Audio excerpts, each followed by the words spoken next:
तो इत्र कारोबारी पीयूष जैन की गिरफ्तारी हो चुकी है, लेकिन अभी कई और राज हैं जिन्हें खुलना बाकी है। पीयूष जैन के घर से अब तक 250 करोड़ से भी ज्यादा का कैश बरामद किया जा चुका है। करोड़ों के नोट ने प्रदेश की राजनीति को भी गरमा दिया है। आप देखते हैं कि खजाने, 300 चाबियों और तहखाने की दास्तान में और क्या क्या बाकी है।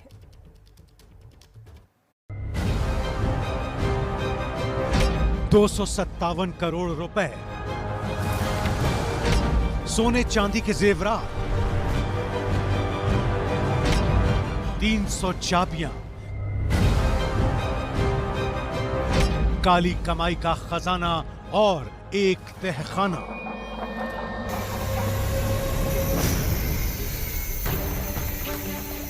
समाजवादी पार्टी के गढ़ कन्नौज में इत्र कारोबारी पीयूष जैन के घर में इनकम टैक्स और जीएसटी इंटेलिजेंस विभाग की छापेमारी की दास्तान। छापेमारी में अब तक बरामद हो चुके हैं 257 करोड़ रुपए। जी हां, 257 करोड़ कैश। खबर यह भी आई कि घर की दीवारों तक में करोड़ों रुपए छुपाए गए थे। टीम ने मशीन से गिनवाकर बोरों में भरवाया। घर से मिला कैश। बोरों में भरे कैश की फोटो लीक हुई। भारी मात्रा में सोना चांदी भी बरामद होने की खबर है। बात सिर्फ कैश की नहीं है, रहस्य की चाबियां और भी हैं। मैराथन छापेमारी में आज लगातार नए नए खुलासे होते रहे। पीयूष जैन के घर से एक बैग में 300 चाबियां भी मिली। इत्र कारोबारी पीयूष जैन के कन्नौज स्थित आवास और उनके गोदाम पर लगातार छापेमारी की कार्रवाई जारी है। जो सीजीएसटी की विंग है और इनकम टैक्स के अधिकारी हैं, वो साथ में मिल करके जो कन्नौज में उनका गोदाम है पीयूष जैन का, वहां पर कार्रवाई कर रहे हैं। मैं अपने कैमरामैन फैसल से कहूँगा सबसे पहले उस चबूतरे की तस्वीर दिखाएं जहाँ पर बहुत सारी चाबियाँ रखी हुई हैं। और ये चाबियाँ जो पीयूष जैन का आवासीय परिसर है वहाँ से बरामद हुई है, जिनकी संख्या लगभग 300 के आसपास बताई जाती है। अलग अलग जगहों के पर जो ताले लगाए गए हैं उनसे जुड़ी ये चाबियां हो सकती हैं। इनके सबके मिलान का काम भी किया जा रहा है। और उसी बीच जो टीमें हैं वो आप देख सकते हैं कि पूरे परिसर में अलग अलग जगह जाकर के कार्रवाई कर रही हैं। टीम का सर्च ऑपरेशन 3 दिन से लगातार जारी है। हर कोई पूछ रहा है कि आखिर इत्र कारोबारी ने कितने करोड़ की टैक्स चोरी की है और काली कमाई से भरी कितनी तिजोरियां और तहखाने हैं। तो देखिए, पीयूष जैन की गिरफ्तारी हो गई है, लेकिन सवाल पीयूष जैन के आवास पर, उनके ठिकानों पर जिस तरह से छापेमारी के दौरान एक खजाने पर खजाने निकले जा रहे हैं, उसको लेकर कई उठ रहे हैं। इस पर बात करने के लिए मेरे साथ समाजवादी पार्टी के प्रवक्ता अनुराग भदौरिया इस वक्त जुड़ गए। अनुराग भदौरिया, ये तो ऐसा लग रहा है कि अभी तो जब परतें खुलेंगी तो शायद सबकी आंखें फटी की फटी रह जाएंगी। अभी तो 257 करोड़ कैश बरामद हुआ है। मैं तो ये सोचा था कि कहा जाता था भारतीय जनता पार्टी ने कि नोटबंदी के बाद काला धन खत्म हो गया, फिर ये काला धन कैसे आ गया? इसकी जिम्मेदारी तो सरकार की होती है। सरकार के नाक के नीचे इतना बड़ा काला धन, इसके मतलब कि कहाँ सरकार सिर्फ लाठी पीटती है कि वाकई इतने सालों से कुछ काम किया था? आखिर ये कहाँ से इतना काला धन इकट्ठा हो गया और सरकार इसको इंतजार करती रही? भाई आप बताइए कि आज की डेट में आप 20 लाख रुपए इधर से उधर कैश नहीं ले जा सकते, तो इतना पैसा कैसे रहा? और काला धन तो खत्म हो गया था नोटबंदी के बाद। तो एक पैसा काला धन नहीं बचा था। गरीब जितने भी लोग थे सबका पैसा लूट के, तो फिर किन लोगों के पास से काला धन आ गया था? ये भारतीय जनता पार्टी की जिम्मेदारी है, वो जवाब दे कि काला धन आखिर क्यों। ठीक है, आप पूछ रहे हैं भारतीय जनता पार्टी से, और भारतीय जनता पार्टी ही समाजवादी पार्टी पर आरोप लगाती है कि ये तो वो कारोबारी हैं जो आपके राज में फले फूले। भाई ये बीजेपी के लोग हैं, हमारे राज में कैसे फल फूल गए भैया? कमाल की बात करते हैं। देखो, भारतीय जनता पार्टी को अपनी नाकामी छुपाने के लिए झूठ सच बोलने की आदत हो गई है। वो तो जेवर एयरपोर्ट को चाइना का एयरपोर्ट की फोटो लगा के जेवर का एयरपोर्ट बता देते हैं। उत्तर प्रदेश का जो पुल दिखाते हैं होता है पश्चिम बंगाल का। तो जब पश्चिम बंगाल का पुल उत्तर प्रदेश में दिखा सकते हैं, चाइना का एयरपोर्ट जब जेवर में दिखा सकते हैं, तो ये बोलना उनके लिए कौन सी बड़ी बात है? इसलिए ये भारतीय जनता पार्टी की सरकार में मेरा सीधा सा सवाल है, काला धन कहाँ से आया? ये भारतीय जनता पार्टी बचाए। काला धन तो खत्म हो गया था, नोटबंदी हो गई थी, तो नोटबंदी के बाद कैसा आया? इसका मतलब वो काला धन चिल्ला चिल्ला के कह रहा था कि नोटबंदी फेल है, नोटबंदी फेल है, यही तो चिल्ला रहा था काला धन।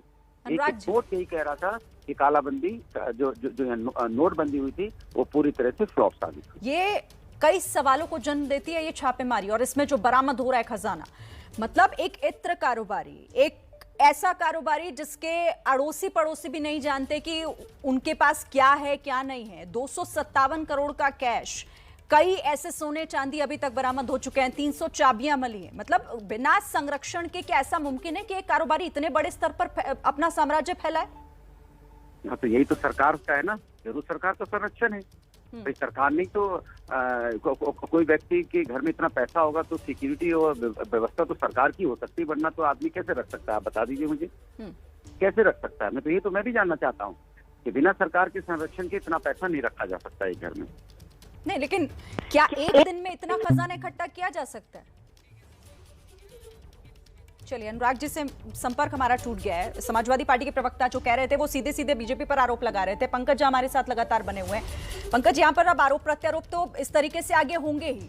बीजेपी क्योंकि लगातार कहती है कि कारोबारियों को अगर फलने फूलने का मौका मिला तो वो समाजवादी पार्टी की सरकार यानी पिछली सरकार, यहाँ पर हम अनुराग भदौरिया से बात कर रहे थे, वो कह रहे हैं बीजेपी को बताना चाहिए। देखिए शिरीन, ये मामला तो बिल्कुल, अब चूंकि चुनाव का समय है तो ये मामला जाएगा ही। कन्नौज के हैं वो इत्र कारोबारी पीयूष जैन, तो उसको भी लोग जोड़ने की कोशिश करेंगे। कल योगी आदित्यनाथ जो यूपी के सीएम है, उन्होंने आगरा में यही बात कही थी कि 200 करोड़ रुपया से अधिक मिला। ये पिछली सरकार में जिन लोगों ने कमाया तो वो पैसा बाहर निकल रहा है। जो पूरा का पूरा मामला जो है वो राजनीति भी ले रहा है इसमें मोड़, और इसमें दोनों तरफ से कोशिशें की जा रही है। बीजेपी के लोग उसे समाजवादी का बताने में जुटे हुए हैं, समाजवादी के लोग उसे बीजेपी का बताने में जुटे हुए हैं। लेकिन सबसे बड़ी रहस्य की बात यह है शिरीन कि वाकई में पीयूष जैन का नाम यूपी के लिए बहुत हैरान करने वाला है कि कौन सा ऐसा शख्स है जिसके पास से 257 करोड़ रुपए की गिनती हो चुकी है और आगे अभी ये गिनती जारी है पैसों के मिलने की। ठीक है पंकज जी, आप रहिए हमारे साथ। संजय त्रिपाठी भी हमारे साथ जुड़ गए हैं सीधा इस वक्त, क्योंकि लगातार वो इस खबर पर नजर बनाए हुए हैं, छापेमारी के दौरान वहां पर बने हुए भी हैं। संजय, अभी आपके पास ताजा अपडेट क्या है? खबर ये आ रही है कि पीयूष जैन को गिरफ्तार कर लिया गया है। देखिए, जो जीएसटी सीजीएसटी हो या इनकम टैक्स हो, ये जो डिपार्टमेंट है इनके पास में जो अरेस्टिंग की पावर होते हैं, अगर एक टैक्स इवेजन की लिमिट से ऊपर चीज़ें निकल जाती हैं तो ये जो एसएससी है यानी जो करदाता है उसको अरेस्ट करने की इनके पास एक्ट में पावर होती है, और उसी के तहत पीयूष जैन को गिरफ्तार किया गया है, ऐसी जानकारी आई है। और जैसा पंकज ने बताया था कि वो डीजी जो हैं उन्होंने पुष्टि करी है अरेस्टिंग की, तो ये गिरफ्तारी की गई है। और अब गिरफ्तारी के बाद जो प्रोसीजर होता है, जो उनके खिलाफ मुकदमा चलाया जाएगा, वो पूरी कार्रवाई होगी। और साथ ही साथ जो ये भी जानकारी मिल रही है कि पीयूष जैन के घर से कैश की बरामदगी करने का सिलसिला बरकरार है। साथ ही साथ ये भी पता चला है कि कई किलो गोल्ड, ये नई जानकारी मैं दे रहा हूँ आपको, कि कई किलो गोल्ड की बरामदगी हुई है, कुछ सिल्वर का आइटम भी बरामद हुआ है। तो कुल मिलाकर के जो कैश का पैसा था उसको ठिकाने लगाने की कोशिश के तहत ये सोना खरीदा गया था, जिससे कि सारा का सारा कैश फॉर्म में ना रहे। ये भी पता लगा कि सैंडलवुड ऑयल में भी कुछ पैसा लगाया गया था, वो सैंडलवुड ऑयल भी बरामद हुआ क्योंकि वो काफ़ी कीमती होता है। तो इस तरह से कैश का पूरा खेल था। और जो जानकारी मिल रही है डिपार्टमेंट के सोर्सेज से, उनका ये कहना है कि ये कैश का पैसा पीयूष जैन का भी हो सकता है थोड़ा बहुत, लेकिन बड़ी रकम गुटखा वालों की है जो कानपुर से वास्ता रखते हैं। उनके बारे में अधिकृत रूप से भी कोई नहीं बोल रहा है, लेकिन ज़्यादातर रकम उन्हीं गुटखा वालों की है जिनके साथ में पीयूष जैन और उसके लोग डील करते थे। जी अच्छा, अभी ये बताइए कि गिरफ्तारी हुई है पीयूष जैन की, लेकिन क्या कुछ और भी नाम सामने आ सकते हैं जिन्हें गिरफ्तार कर सकती है सीजीएसटी की टीम? लेकिन निश्चित रूप से इस पूरे टैक्स इवेजन में करोड़ों रुपए का आपके सामने कैश का सामने आ चुकी, कैश की रिकवरी आ चुकी है। और साथ ही साथ अभी इनवॉइसेस मिल रही हैं किस तरह से इन लोगों ने जो गोरख धंधा चलाया है टैक्स चोरी का। तो इसके बाद में इस पूरे रैकेट में जो लोग शामिल होंगे, प्रवीण जैन जो ट्रांसपोर्टर हैं, वहाँ से ये पूरी कहानी शुरू हुई थी, गणपति ट्रांसपोर्ट के ओनर हैं। और उस कहानी को आगे बढ़ाते हुए जो डिपार्टमेंट में आगे एक्शन किया तो उसके बाद पीयूष जैन तक पहुंची। और इसके साथ साथ कई सारे लोग ऐसे हैं जो इनके साथ जुड़े हुए हैं इनके कारोबार में। तो ये मान के चलें कि बहुत सारे ऐसे लोग होंगे जो इस पूरे सिंडिकेट में काम करते थे, क्योंकि रकम जो बरामदगी है 200-250 करोड़ रुपए से ज़्यादा की हो चुकी है। तो ये केवल एक आदमी के बस का नहीं है, ये कई सारे लोगों का, कई लोगों का कॉकस, कई लोगों का सिंडिकेट निश्चित रूप से इसमें इन्वॉल्व रहा है। और मान के चलें कि आज पीयूष जैन की गिरफ्तारी हुई है तो इस कड़ी में कई सारे और लोग भी गिरफ्तार हो सकते हैं।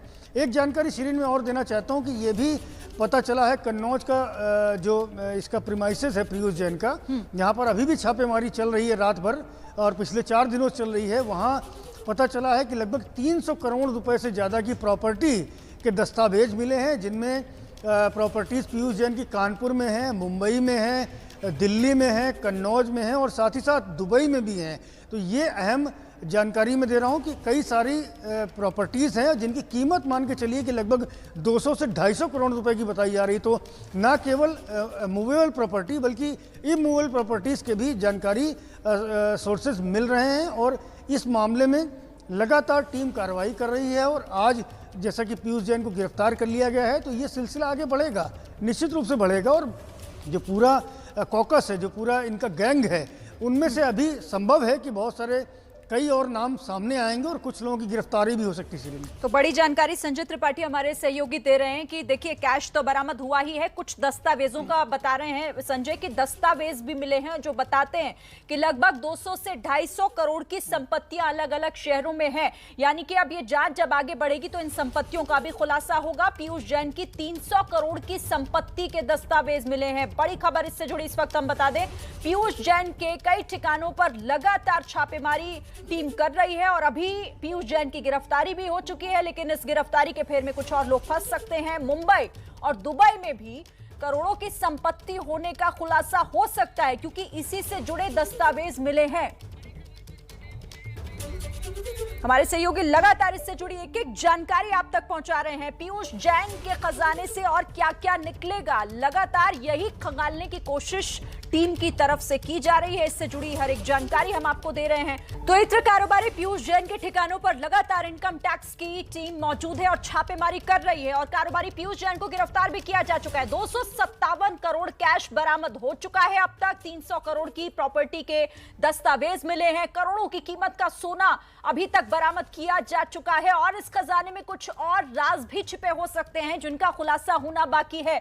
लगातार इस बड़ी खबर पर एबीपी न्यूज आपको पल पल की अपडेट दे रहा है। हमारे संवाददाता भी हमारे साथ बने हुए हैं। संजय त्रिपाठी का एक बार मैं फिर रुक करूंगी। संजय, हमारे दर्शकों को बताइए कि अब तक की इस छापेमारी में क्या क्या मिला है इस खजाने से। देखिए शिरीन, सबसे पहले कैश की बात करता हूँ। 257 करोड़ रुपए की नकदी बरामद हो चुकी है, जिनमें से ज़्यादातर रकम कानपुर की है। 80 करोड़ रुपए की सूचना है कि वो कन्नौज से बरामद हुई है। इसके अलावा लगभग 300 करोड़ रुपए की संपत्तियों के बारे में जानकारी मिली है जो कानपुर, कन्नौज, दिल्ली, मुंबई और दुबई में है। इसके अलावा ये भी जानकारी मिल रही, कुछ गोल्ड मिला है, साथ ही साथ सिल्वर मिला है। तो इस तरह की जो प्रॉपर्टीज़ है, इमूवेबल मूवेबल दोनों तरह की प्रॉपर्टीज़ के बारे में जानकारी मिली है। और शिरीन, मैं एक जानकारी और देता हूं आपको कि जब डिपार्टमेंट ने पीयूष जैन से पूछताछ की तो पीयूष जैन से पूछा गया कि आखिरकार इतनी बड़ी रकम तुम लाए कहां से, इतना ह्यूज अमाउंट तुम्हारे पास कैसे आया। तो उसने कहा ये सारा पैसा मेरा है और ये पैसा मैंने अपनी पुश्तैनी लगभग 400 किलो गोल्ड को बेच करके अपने पास रखा हुआ है।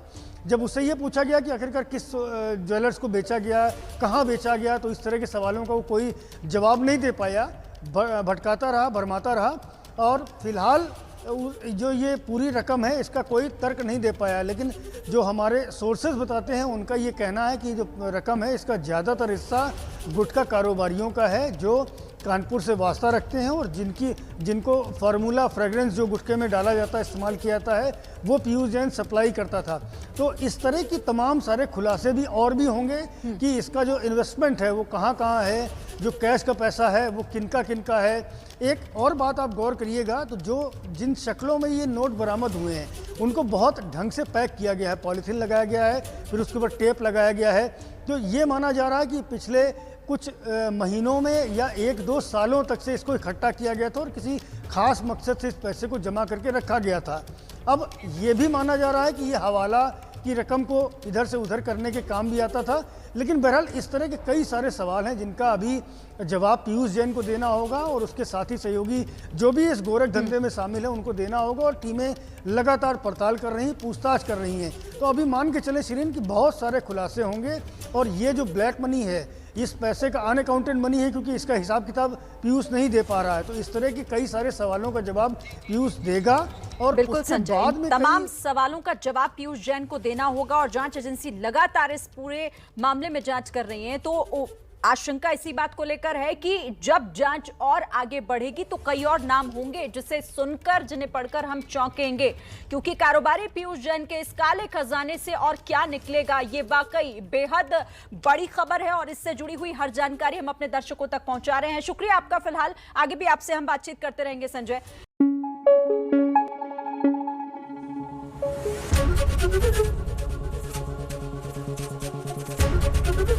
एबीपी न्यूज आपको रखे आगे।